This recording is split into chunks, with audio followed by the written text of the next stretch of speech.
जिल्ह्यातील दुष्काळाच्या आणि पाणी टंचाईच्या अनुषंगाने सोलापूर महानगरपालिका व जिल्ह्यातील सर्व नगरपालिका क्षेत्रातील पाणी टंचाई निवारणार्थ एकूण 10,79,00,000 रुपये निधी पालकमंत्री चंद्रकांत पाटील यांच्या पुढाकाराने मंजूर करण्यात आला आहे।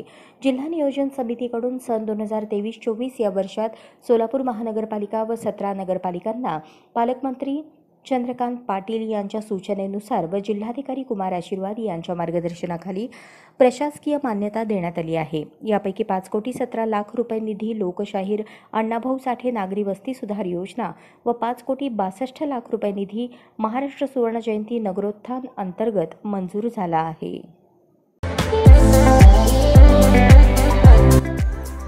या बातमीपत्राचे प्रायोजक आहेत हॉटेल चित्रा एक्झिक्युटिव्ह।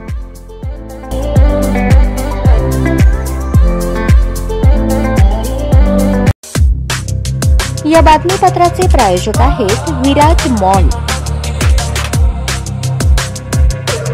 अशाच नवनवीन अपडेटसाठी जनता राज्य न्यूज चॅनलला सबस्क्राइब करा, लाईक करा आणि शेअर करायला विसरू नका।